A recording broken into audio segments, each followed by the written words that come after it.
This is episode number 3, and today we have a very special guest with us by the name of Patrick McFadden. Patrick is a land professional with Base Camp Country Real Estate. He is based out of Indiana, and he has quite the history that we're going to talk to him about today. So, Pat, how's it going? I'm doing great. How are you today, Kix? I'm doing great, man. I'm excited to get you on this podcast, man. It took a little bit of time for us to get everything lined out here, but we're ready to rock and roll now. So I'm glad to have you on. Yeah, I think this is a great thing. You do a great job hosting, so yeah, I'm excited. Awesome, man. Well, thank you very much. So tell us a little bit about yourself, man. I know you're from Indiana up there, and you live in, Tippecanoe County? Is that right? That is correct. So that is north central Indiana. So I'm just about 9 miles north of Purdue University. So anybody knows where Purdue is or has heard of Purdue University. So in around my area, it's just mainly all ag and a lot of fence rows. And you get a little bit south of me, we have a lot of woods and a lot of big timber. But up in our area, it's a lot of farm ground and small patch woods. How long you been in Indiana, man? You've been there your whole life, or? Yep. I was born and raised here, so I'm 55, getting ready to be 56 on my birthday. So I visited a lot of places, but never lived any place other than Indiana. That's all I know. So I live within probably 5-6 miles from where I grew up. Oh, okay. It's pretty cool. Yep. I live in an old farmhouse built in 1909, and we've remodeled it, and we're out in the boondocks a little bit, so it's kind of nice. We have some neighbors, but good neighbors. So. How long you been in real estate for? So I started in 2019 with Base Camp Country. I did not do anything prior to that. And how I got into real estate, I've known Tom James, of course, our national sales manager, for a long time. We'll talk about it probably a little bit later, but I run a seed program for the National Wild Turkey Federation, and I've sold seed to Tom James for a long time. And when Tom was working with one of our competitors, I'd ask him at one time, said, hey, they ever an opportunity to have another agent, I'd be interested. And that went on for, probably 10 years. And out of the blue one day, I get a call from Tom and Nate and Steve Mang, and they're on the other end of the line. They said, hey, we got a proposition for you if you'd want to come down and see us. So I went down and saw them and kind of heard the spiel of what they were trying to do. I kind of got in on the ground floor, if you will, with Base Camp. And so it's been fun watching it grow. I know when we started out, we just had a couple agents here in Indiana, and we've grown it to the multiple states that we are now. So it's been really cool to watch it grow. And I've had some pretty decent success. Not as much as, of course, as everybody wants more, right? So, yeah. But it's been great. I love meeting people and going that route. It's been a lot of fun. Yeah, man, I love being in real estate too. It's pretty neat, especially with a company like Base Camp. I said it on our last podcast, and I'll say it again. We're pretty different than any other real estate company out there, and that's why I like it so much. Yeah, that's a fact. And I'll be honest with you. I don't think I would work for anybody. I know I wouldn't work for anybody else. Yeah. I like the team atmosphere we got. Well, I should say not team. It's a family. The new guys that come on, everybody's been handpicked. And, when we went to our national sales meeting and met you for the first time, right? And everything just clicks. I feel like I've known you my whole life, and I've known you for a short period of time. And it's awesome to be able to help each other. And we've got, if you have an issue or just anything, you can call anybody and ask them, hey, how'd you do that? And everybody's willing to share the information, which is awesome. Nobody's trying to, outdo somebody else. We're all here for the same reason, and to make the company grow. It's pretty cool. Man, Tom and Craig, they really do a good job of picking out the agents that they want to be a part of this company. And you're right, man. Everybody here is like one giant family. I can call any agent in any state and I know I can sit down and have an hour-long conversation with them if I need to. So that's pretty cool. It is cool. It's really neat. And, and it's pretty neat that they rely on us too. If you have a buddy or somebody that maybe from a different state that would fit this family atmosphere, and they're thinking about getting into real estate, if they are into real estate, and, Tom's willing to talk to them and feel them out and see what they're all about. And that's pretty cool that, they'll take the time and take your recommendations, and whether it works out or not. But, it's pretty neat that you have the opportunity to do that. Yeah. I've never seen a company ran like that. So I'm pretty proud of it. And the way they do things here, man, is incredible. And I'm with you. I don't know that I'd ever want to be a part of a different real estate company. You know what I mean? Absolutely. So what kind of, you said a little bit about it in our opening monologue there, but talk to me a little bit about the land over there around Tippecanoe County. Is that how you say that? Did I say that right? Yep. It is Tippecanoe County. Yep. So it's kind of we have river bottoms, everything from river bottoms to very good ag land. We live in a county in the surrounding counties. It's not uncalled to get 350 bushel corn, right? So we have some really good ground here in central Indiana. The soybeans are good. It's a lot of ag. It's really good ground. Like I said, kind of where I live, you don't find a lot of big woods. And the problem is that when you do find one, a subdivider's bought it and they put houses in it. So we're fighting that a lot, but that's okay. Progress is progress. So, but it's hard. In my actual area here, there's a couple very established real estate companies, and they've been around for a long time. And it's hard to get your feet, you get your claws into any of that unless you know somebody that wants to help you out and let them sell your ground, which is absolutely fine. We go around knocking on doors and try to get what we can. But yeah, it's pretty diversified. We got some, of course, we don't have any big lakes like Minnesota and such. We got a lot of ours are man-made lakes around here and for drainage purposes, but they've been around for 50, 60 years, so on and so forth. So there's some decent fishing around here, and Indiana is a sleeper state, especially the north central spot. Everybody thinks southern Indiana holds the big deer, but Indiana as an all is pretty much a sleeper state. There's been a lot of big deer come out of Indiana the last 5-6 years. So Is that right? Are you guys, over the counter state? Can you buy it? Do you have to draw? How we does are. that work Yep. for out Nope. of state? It's an over the counter tag. They have a bundle tag where you can buy. I don't know the cost of the licenses. I've been a lifetime license holder since 1991, so I don't really keep up on the license. But I know they got a bundle that you can get a buck and 2 does, or you can just buy a buck tag and then you can go on.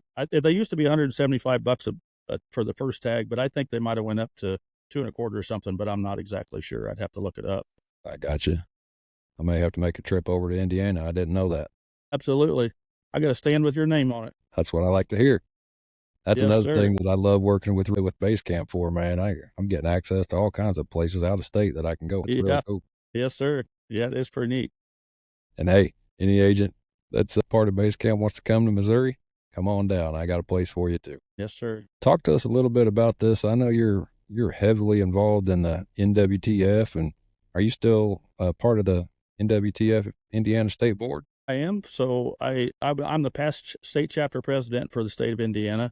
I now am the Superfund coordinator, and what the Superfund coordinator does is basically disperses the money. So all the benefit, what I want to say, the banquets that we have and all the fundraisers that we have, it goes into what we call the Superfund. And National in South Carolina takes care of the Superfund money. They keep track of how much I keep track, and the RDs keep track of all the money that Indiana raises. And we get a high percentage of that money back. And then we get to spend it on conservation and outreach events and so on and so forth. So if you wanted to have a youth event, which what we call Jake's Days, if you wanted to have a Jake's Day, and we would give you X amount of dollars, $350 to help host your Jake's event. And if you needed more, then we can discuss that. And then I help propose the budget to the state board, and then the state board votes on the budget. So we spend about $400,000 a year in Indiana, awesome. which is pretty awesome. Yeah. And what helps us so much with Indiana is we have a license plate for Indiana, and it's a really cool plate. It says NWTF on it, and it's a vanity plate, right? So it's cost you $40 extra to get the plate. Yeah. But 25 of that dollars comes right back to the state. Yes. And every year, and we have that money is earmarked for the state of Indiana. So we have to use it on conservation and or acquisition within the state of Indiana. Now, we take that money and we work with our wildlife biologists, and we turn that money into match money, right? So we can take one of our dollars and we'll turn it into $5 or $6 with other NGOs, non-government organizations like Pheasants Forever and Quail Forever and the DNR. So we take all this money, and Ducks Unlimited, as long as it meets their mission, and then we can take, $100,000 and we turn into $600,000. And that way we can do more with our money, right? And then we get to spend another $100,000, and maybe it's a 3-to-1 match. Yeah. So it's really cool. The habitat's my passion, so I really get into that. I also am the habitat coordinator for the state, and I run a food plot seed program for the state, which has been really awesome. I've got to meet people from all over the state. I sell stuff that's half-acre bags, quarter-acre bags, or if you need, sunflowers, you can plant a big sunflower field for your doves. I can get you whatever you need there, and we get it at a discounted rate. That really helps our membership. So I've got to tour some farms and go look at what they want to do. As being the habitat coordinator for the NWTF, if you're an NWTF member in the state of Indiana, we do free consultations for your farm. I'll come to your farm and I'll help you lay out, your soft edges or food plots, or kind of try to help you lay it out for habitat, not just for turkeys, but for wildlife, because any habitat you do for turkeys, it benefits all wildlife, which is pretty cool. So, yeah, so I'm pretty involved in it. I probably too much. If you ask my wife, I sit on some national committees back in the day here a few years ago, and I was a chairman for the state or the National President's Advisory Council. So I was a chairman for that. So we had other presidents throughout the United States, presidents of state chapters that were on this committee, and we helped the national president make some decisions, right? He would run stuff by us and to take to the board. So that was pretty cool. I got to meet people from all over the country for that, and I still know a bunch of those people and keep in contact with them. It's been a fun ride for the last 20 years. It's been a lot of fun. How did you, going back a little bit, I know you're into this wildlife management and land management pretty big time, and you kind of mentioned that a little bit ago, but tell us a little bit about how that even got started, man. How'd you get involved in that, and what drove that passion for you? So just being a farm boy, I always loved watching things grow, and I loved having a garden when we were growing up, and I grew up on a grain farm, and we had some cattle and some hogs that we butchered and so on and so forth. So at an early age, I really liked the conservation part of it when we'd put in waterways and we would plant some pollinators, and that's been 40 plus years ago that we would do that kind of thing. And that really sparked an interest in me. And if I had to do all over again, I didn't realize that at the time when I was college age that there was things in college that you could study to learn how to do that even better. Right. So I just kind of learned on my own. I went with some other people that, some different mentors, and kind of worked with some different people. And I worked with Jim Ward out of Illinois for a little bit, and watching how he does some hinge cutting on some trees and this and that. And talked to him extensively about some things that he does, and seen some of the work that he does on some people's farms. So that was really eye-opening. I learned a lot how to do some things there. And then, just learning from my own experience on the farm that we have. We have one farm that we've dedicated strictly to habitat conservation for wildlife. So we try different things, right? And I would say, let's plant this and see how this all works out. And these pollinators don't work too good because we're really droughty here. We had some creek bottom grounds that we want to try some stuff, and it just didn't grow well. So over the years, I've been kind of self-taught, but then I've also worked hand in hand with our wildlife biologist, Ryan Boyer. He lives up in Michigan, and he has a wealth of information on some of these things and how to do just grants. And he's been really helpful for me over the last 12 years that I've known the man, and it's been really beneficial for me for that. But all in all, it's just been a lot of trial and error and learning and reading and just talking to people that do it. And then so now people are calling me and want to know how to do it, which is pretty cool. It's come full circle. It's That's been a lot of fun.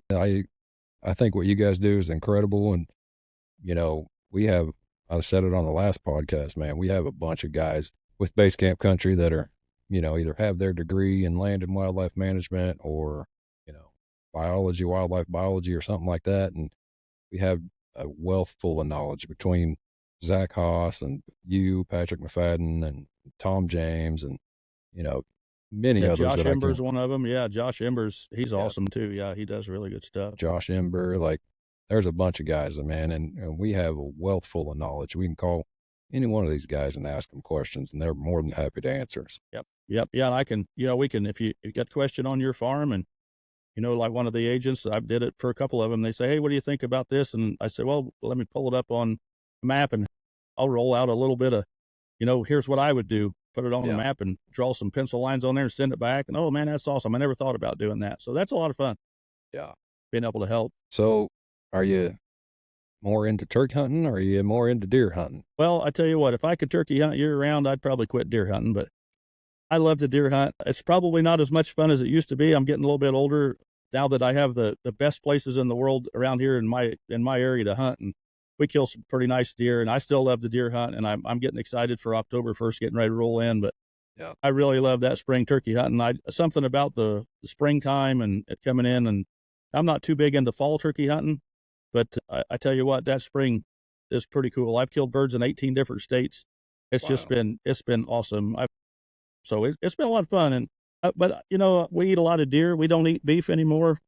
We just eat pretty much pork that we butcher and chickens and venison, and that's about all we do. So I got to have 2 or 3 deer to get us through the year. And For sure. but I do love it. I still like going with my dad. My dad will be 80 on his birthday come March, and it's just so much fun that he still gets out, and we put up a couple nice heated blinds for him to get in because he can't handle the cold like he used to. And Yeah. so it's a lot of fun just going with him. And we still have deer camp at our camp every opening weekend. And my son-in-law comes, and my son and myself and my dad and some of my nephews come, and now they're getting kids that are old enough to hunt. So it's pretty fun to be at deer camp and have 4 generations in camp. It's a lot of fun. We do the same thing, man. My family's been hunting the same exact spot for 30 years.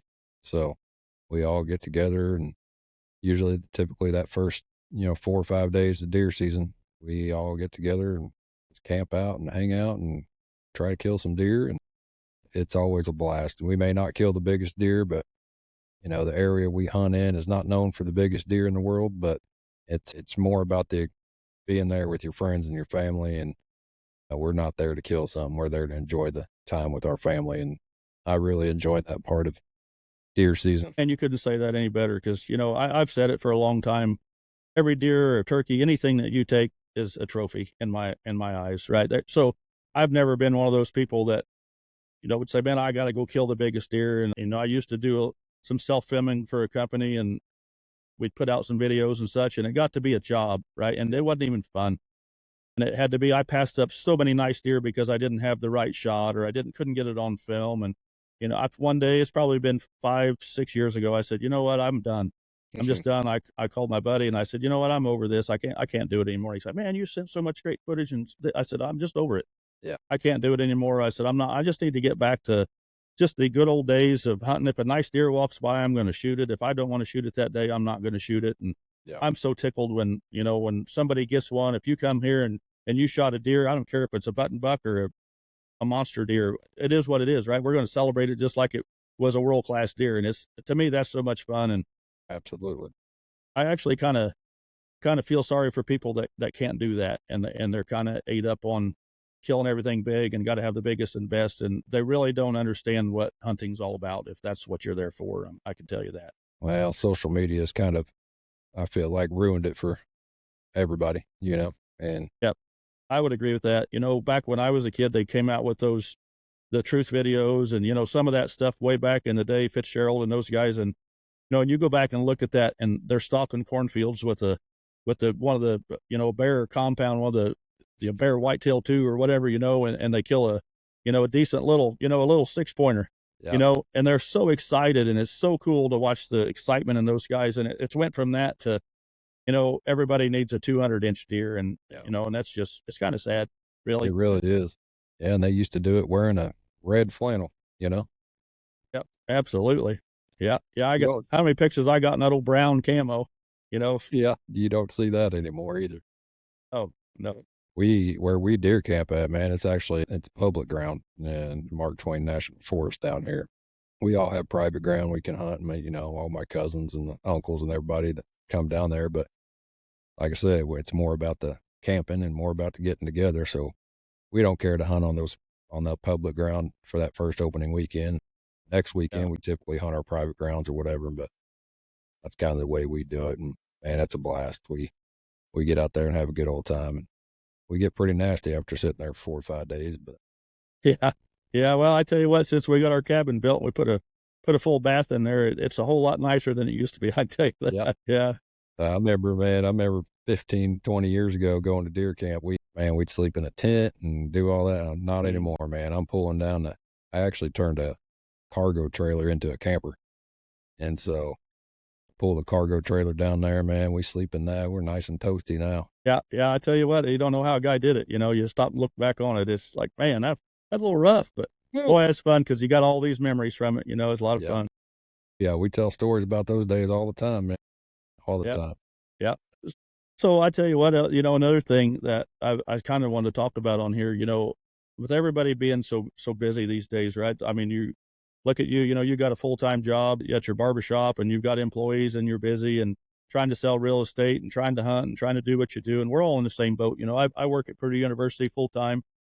I'm the lead construction estimator for Purdue, so it's a really busy job, and I got some other things that I'm in charge of. And, then I try to do this real estate stuff, which I do the best I can, like everybody else does, and I'm giving it all the effort that I can, and I got all this volunteer work that I do for the NWTF, and I'm doing things, and everybody's like, man, I don't know how you do all that stuff. You have to go do this, and you have to go do that. And, I look them right in the eye, and I tell you the same thing. He said, I don't have to go do anything. I get to go do it. Right. I am so fortunate that I get to go to work, and I am so fortunate that I get to sell some property to some people, or I get to sell a piece of property for somebody. And I'm so fortunate that I get to go deer hunting, and I get to go to my piece of property. I don't have to do anything. Right. And I think, and I got that kind of set in my mind. I don't know. I've been overwhelmed, especially when I was doing a lot of stuff for the national level at NWTF. It just seemed like I met myself coming and going. And I finally got to the point where I just realized, you know what, I signed up for this. This is what I want to do. If I don't want to do one of these things, then I just need to quit doing it, and don't make excuses why I don't. I just say I just don't want to do it anymore. Right. So my mindset now is that I get to go do this. I get to go drive 2.5 hours to list a piece of property in Sullivan County, which is fine.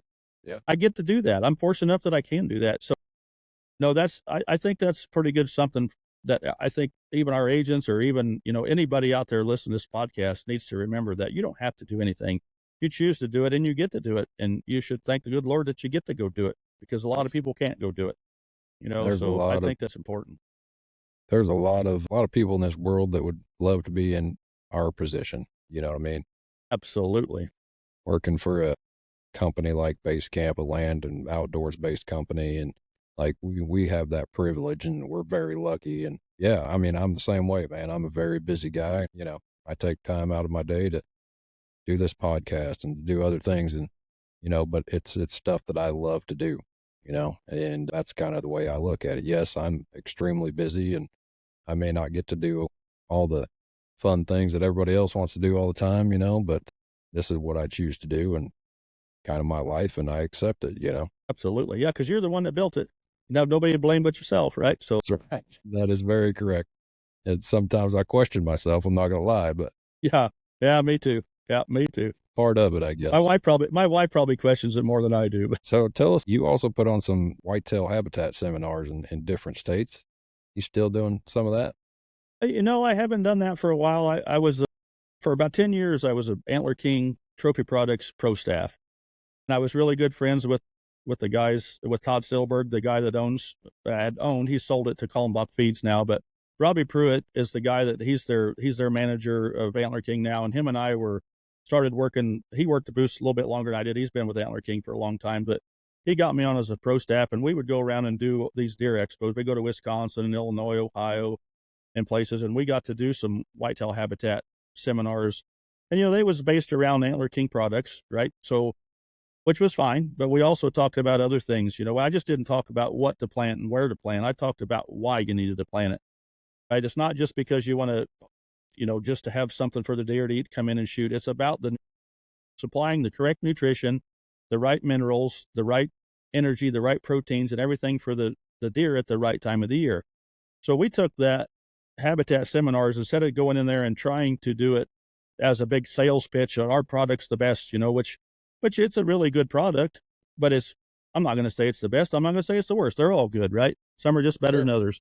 So we would go in there. So that was a lot of fun. We got to meet a lot of people. And I still have people today that call me because they have my cell phone number, and they'll say, man, back in 2016 or back in 2012 or whatever it is, you remember when you worked on my, come up and you sent all this information about my farm, and it may be someplace in Wisconsin or upper Ohio, wherever it is, and I'll be honest with them. I said, some of them I remember and some of them I don't, and they'll start explaining. So, oh yeah, I do remember, and I really do. But it's so cool that they say, yeah, that's really worked. That program that you said, it's going to take a while. Yeah, it's going to take 5 or 6 years to make this happen. This is something you're in for the long haul. You're not in here for the short term, and so so that was so much fun. I got to meet so many people, and it was so much fun working those booths and talking to everybody that walked up there and wanted to buy something. And, and it's kind of like working our base camp booth now when we do it at our Deer and Turkey Expo here in Indiana.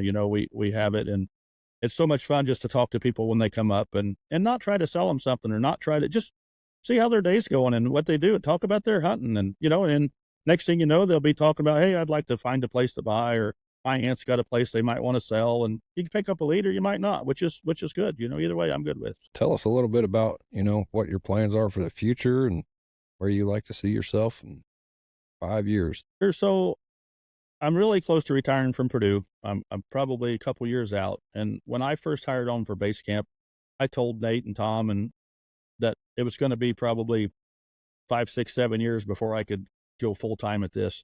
Yep. And I would love to, once I get retired, I could be able to spend more time doing this, and I can't wait that I can put some more effort towards this, because I know I can do a whole lot better than I've been doing. So I know that's exactly what I want to do. And I've also would like to get my habitat, basically, I'm not going to say business because it's really not a business yet, but I would love to be able to get that rolling. I have the opportunity to do a lot of work for the state on some of these projects that the NWTF is funding, and the Ducks Unlimited. They don't have enough contractors to do the work.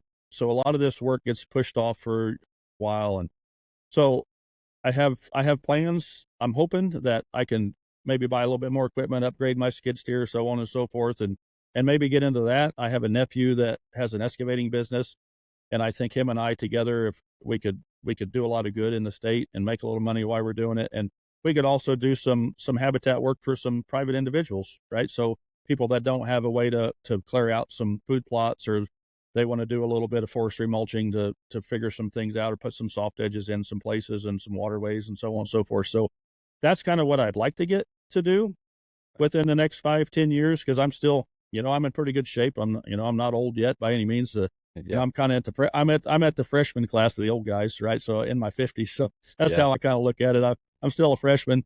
So, but that's what I'd really like to do, be able to get retired from Purdue. I like to spend some more time with my granddaughter, and and that kind of thing, and spend a little more time fishing and so on and so forth. But I would really, really like to get this habitat business a little bit closer off the ground and work it in with my real estate, and be able to kind of do both as one, and that's a great combination, land and wildlife and selling real estate. So I think that work out pretty good. Because they kind of go hand in hand. And if somebody's got the piece of property, and you're there working on a piece of property, and you know how it is when you're someplace, the neighbors are always looking and watching, and word of mouth works out pretty well. So it's all good. But yeah, I'm really looking forward to it. Speaking of your granddaughter, tell us a little bit about your family, man. How many kids you got and all that? Yeah, so I have 2 kids. The wife and I have been married to be 31 years here in October 23rd. I've got one son. He just turned 29. He just got married in the 1st of August, 2nd of August, they got married. He is a director of IT for a school corporation, and his new wife is a 1st grade school teacher. They don't have any kids. They've got a couple fur babies, so we love them too. And then my daughter, she's been married 4 or 5 years, and she's been married 4 years. They have a little girl. Her name is Anna Rose. She'll be a year old in November. She is also a school teacher. She teaches 8th grade English at a small school down in far southern Indiana, and her husband's a civil engineer for the state of Indiana. So they're doing quite well. Both of my kids have been really well. My wife's got a good job for the school corporation here in town. She's the benefits manager for that. So she's been there for 20 years. I'm fortunate enough that my mom and dad are both still alive. My dad will be 80 on his birthday, and my mom will be 78. So that's really cool that they live an eighth of a mile up the road, and we still get to see them all the time. And Dad and I do stuff together all the time. So I'm very blessed that I have a really close knit family. My sister had 4 kids, and I work with one of my nephews, and my other nephew, he works for a big contractor here in town, and Seth. And then I got Jesse, and he's the one that owns the business, and they have kids, and their kids are getting to be 10 years old and under, all the way down. So it's been so much fun since they've been our grandkids, basically, since they've been born. So that's been so much fun that it's just, and like I said earlier in the podcast, when we go out there and we have, big camp out at the farm, or, and just to see them all there. I think you probably saw that video that the NWTF put together for us down there, for that. And we had all of them there. I'm telling you, man, that was just awesome. And it's going to be even better once those boys and girls, great nieces and nephews, when they get older, and and they get to watch that, and maybe hopefully that'll sink in a little bit tighter than what it is for them now, because they're just too little to understand. But sure. So yeah, family is a huge thing for me. I'll be absolutely honest with you. I think all of us that are in this base camp family think the same way about their own family. Yep. I think that's family comes first, and this is what we do. And I think that's a very good value that all of us in this business, that in the base camp country, that we all have that. And I think it's just awesome. And I seen it as well as you did when we were at the national up there in Green Bay, when we went up there for our our national retreat deal. So that was so cool to see everybody and their kids, and it was a lot of fun. Yeah, man. I mean, I brought my wife and kids along, and I know a lot of other agents brought their wife and kids along. They all kind of hung out while we was in our meeting, and like I said, just one giant family, man. It was great. Yeah, it was so cool. Yeah, and it's really cool. Just like Zach Stevens, our newest guy here in Indiana, he got a couple little listings. There's some lots in town, and this Sullivan County listing that I just picked up. Speaking of that, it was just kind of neat because I sold this farm back in 2021. And the guy did a ton of work on it, and he calls me up and he says, "Hey, I'm kind of going a different direction. I found another property that I'd really like to kind of put my efforts into, and maybe not so much just when." He said, "You'd be willing to sell this for me?" And I'm like, "Well, absolutely." So we went down there and we talked about it and met him down there, and we walked it, and I got the listing out of the deal. So before that, I had called Zach Stevens and just getting started, and I said, "Hey, Zach," I said, "What do you think about co-listing this with me? And we can, you can come down there and we can take pictures of it. We get it listed, and, you can do the write-up, and, we can do that and give you a little bit of experience on a piece of ground." And he's like, "And you don't have to do that." And like, dude, that's what we're all about. This is, how are you going to learn if you don't get to do one? And let's do one together. And that way you got any questions, you can help yourself through it. Help me just go through it. Cause same thing I did, I leaned on Tom and Dean and those guys to do it. And so Zach and I are co-listing that down there together, and it's an awesome farm, and I'm hoping it's going to sell, and we can get one under Zach's belt and make it, just have a little fun with it. So, well, I'm sure it'll sell, and that right there is the kind of guy that you guys are talking to, Patrick McFadden, man. He's willing to help anybody out, and will give you the shirt off his back, man. You're a good dude, Pat. Well, thanks. I appreciate that. You bet. Well, I think we got a pretty good show here. You got anything else you want to talk about, last minute stuff here? No, not really. No, not a whole lot. I just, wish everybody the best, and everybody should, like I said, just, keep your glass half full. That's how this works. Just speaking to everybody, not just our agents, but, your life's a lot better if you keep your glass half full and just keep plugging along. It all works out, man. It's good stuff. It all works out. Well, tell people how they can get a hold of you, Pat. You can get me at patrick.mcfadden@basecampcountry.com. You could send me a message on Facebook. I'm on there. You can look up Patrick McFadden at Basecamp Country, and I'm on there. Or you can just look up Patrick McFadden on Basecamp. I'll be there with my dog Ruby, with a couple pheasants on the ground right there. You'll see my profile picture, and I got some salmon in the background on my other picture. So that's me. You can message me anytime on Facebook. Once you get on the website, you can see my phone number, and you're welcome to text or call me at any time, and I'm here to help you. That's fantastic. And if you guys have not seen that video he was talking about, get on YouTube. What do they type in to find that video? They would type in NWTF 365, and that'll take you to a YouTube channel. And I'm pretty close. One of the first episodes that we did up there. NWTF 365, Patrick McFadden. You'll find that video. I think it's McFadden Family. If you look that up, it'll say McFadden Family. Yep, and that's how you'll find it. Awesome. Well, I highly recommend watching that video. I watched it, and it was a fantastic video. You guys did a great job with that. Well, thank you. Appreciate it.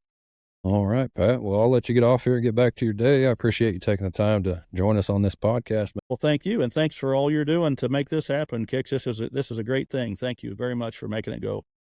Yeah, you're welcome. My pleasure. I'm enjoying doing it, and I'm enjoying getting to talk to everybody. So it's been awesome. So, all right. Well, guys, this has been episode number 3 of the Basecamp Country Podcast with Patrick McFadden. I appreciate you guys tuning in, and we will see you for episode 4.